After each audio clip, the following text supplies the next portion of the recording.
سردار مسعود صاحب، یہ جو خبریں سامنے آ رہی ہیں کہ اب لبنان اور اسرائیل کے درمیان بھی کوئی بات چیت کا واشنگٹن میں آغاز ہو یا وہ بیٹھیں،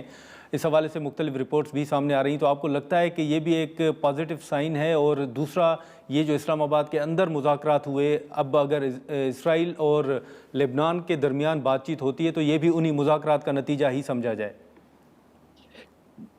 امریکہ نے اسرائیل کے اوپر دباؤ تو ڈالا ہے کہ آپ مذاکرات شروع کریں، لیکن یہ مذاکرات صرف سفرا کے درمیان ہو رہے ہیں، اعلیٰ سطح پہ نہیں ہو رہے ہیں۔ اور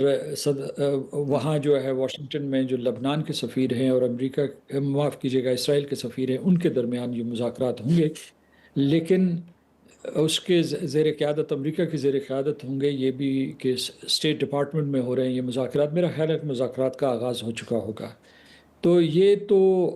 ایک اچھا، قسم کی اچھی ڈیولپمنٹ آپ کہہ سکتے ہیں، لیکن اسرائیل کے وزیر اعظم نے یہ اعلان کیا ہے کہ یہ ساری کی ساری لبنان کی ہوئی اور اسرائیل کی کارروائی حزب اللہ کے خلاف ہے، کہ حزب اللہ تنازع کا وجہ ہے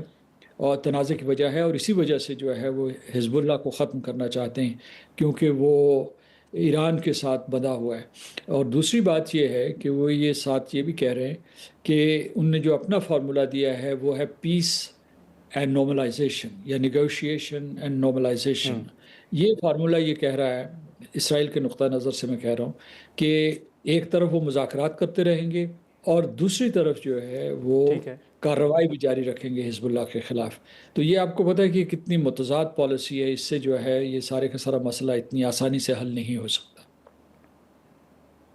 ٹھیک ہے، لیکن سردار صاحب، یہ جو آج بھی اٹلی کے حوالے سے اگر خبر یقیناً آپ کی نظر سے بھی گزری ہوگی کہ ان کا جو معاہدہ ہے اسرائیل کے ساتھ، وہ اس کو معطل کر رہے ہیں، ختم کر رہے ہیں، آپ کو لگتا ہے کہ جو یورپی ممالک ہیں ان کا رویہ، لہجہ جو پہلے تھا اب اس سے زیادہ تھوڑا سخت ہے یہ جو جنگ ہو رہی ہے اس تناظر میں؟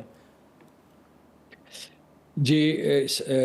اٹلی ہے، اسپین ہے، اس کے بعد سوئٹزرلینڈ، جرمنی، فرانس، برطانیہ، بلکہ ان سب لوگوں نے، سب ممالک نے بڑی سخت پوزیشن لی ہے۔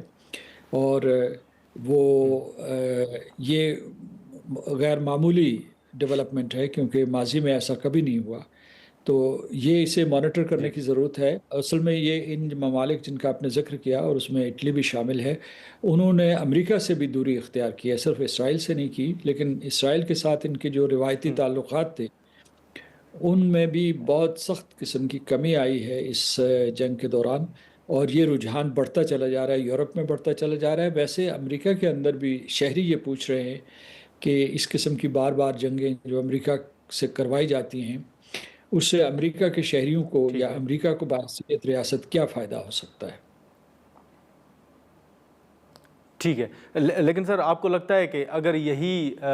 نیٹو ممالک کے حوالے سے پریزیڈنٹ ٹرمپ کے تحفظات برقرار رہتے ہیں اور یورپی ممالک کے، ایون برطانیہ، چائنا کو اگر آپ دیکھ لیں، اگر اتنی سخت مخالفت ہوتی ہے تو آنے والے دنوں میں اگر یہ مذاکرات، سب پر امید تو ہیں کہ کامیاب ہوں، اگر یہ معاملہ خراب ہوتا ہے خدا نخواستہ، تو آپ کو لگتا ہے کہ خود پریزیڈنٹ ٹرمپ کے لیے بڑا مشکل ہوگا کہ اتحادیوں کی جانب سے بھی مخالفت ہو اور وہ اس طرح سولو فلائٹ سے معاملات کو آگے بڑھائیں؟ میرا اپنا اندازہ یہ ہے کہ صدر ٹرمپ نہ اتحادیوں کی مخالفت کی پرواہ کریں گے، نہ جو اندرونی پریشر ہے اس کی وجہ سے کوئی فیصلے کریں گے۔ وہ اسرائیل کو ترجیح دیں گے اور دیتے رہیں گے۔ پس پردہ شاید وہ کچھ کام کریں، لیکن وہ اسرائیل کی سرزنش نہیں کر سکتے، ان کے رویے کو بدل نہیں سکتے۔ اور کیونکہ یہ روایت رہی ہے کہ اگر